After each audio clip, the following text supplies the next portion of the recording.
Hi friends, இன்றைக்கி நம்ம என்ன வீடியோ பார்க்க போகிறோம்னா வெஜிடபிள் பிரியாணி எப்படி செய்யலான்னு தான் பார்க்க போகிறோம்.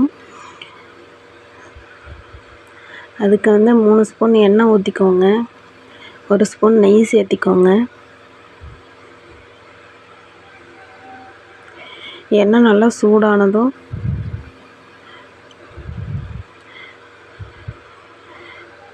பட்டை, கிராம்பு, சோம்பு, பிரியாணி இலை இதெல்லாம் தேவையான அளவு சேர்த்திக்கோங்க.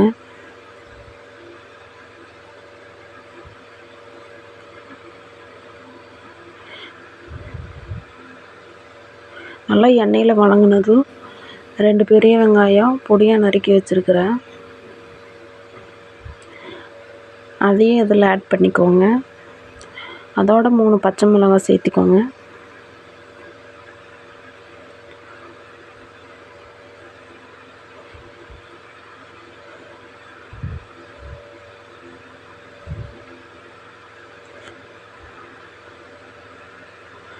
வெங்காயம் நல்லா வதங்கினதும் 2 ஸ்பூன் இஞ்சி பூண்டு பேஸ்ட் போட்டுக்கோங்க.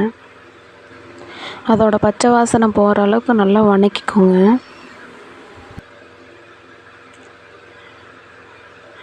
ரெண்டு தக்காளி பொடியை நறுக்கி வச்சுருக்கிறேன், அதையும் சேர்த்திக்கோங்க. இதை ட்ரை பண்ணி பார்த்துட்டு எப்படி இருக்குன்னு மறக்காமல் கமெண்ட் பண்ணுங்கள்.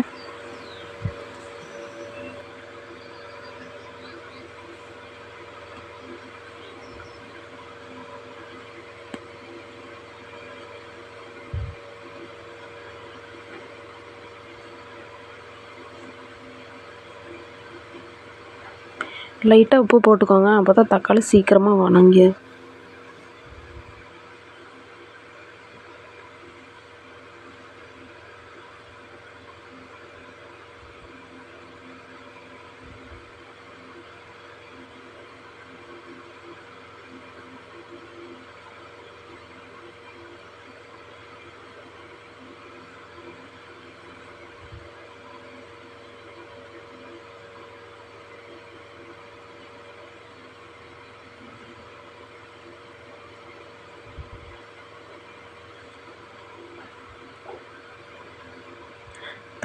தக்காளி நல்லா வதங்கினதும்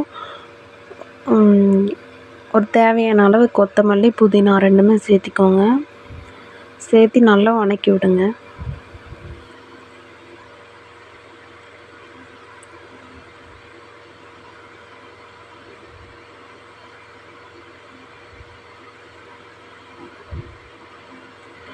அப்புறம் நீங்கள் எந்தெந்த காய்கறி போட விரும்புகிறீங்களோ அதை போட்டுக்கோங்க. கேரட், பீன்ஸ், அப்புறம் சோயா பீன்ஸ் அது நான் போடுறேன். உங்களுக்கு வேணுங்கிறது நீங்கள் போட்டுக்கோங்க. நம்ம சேனல் புதுசாக யாராவது பார்க்குறீங்கன்னா மறக்காமல் சப்ஸ்கிரைப் பண்ணிக்கோங்க.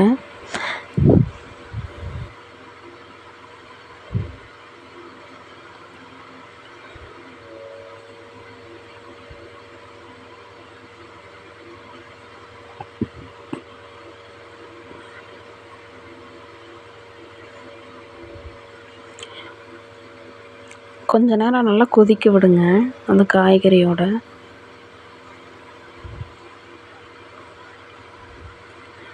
அதோட 1 ஸ்பூன் மிளகாய்த்தூள் சேர்த்துக்கோங்க.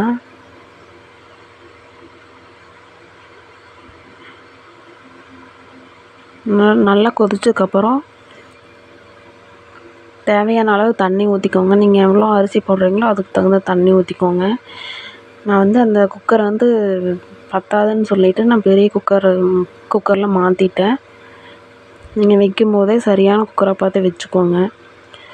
தண்ணி நல்லா கொதிச்சதுக்கப்புறம் அரிசியை போட்டு உப்பெல்லாம் கரெக்டாக இருக்கான்னு பார்த்துக்கோங்க. நல்லா கிளறி விட்டுட்டு குக்கர் மூடி போட்டு விசில் விட்டுருங்க.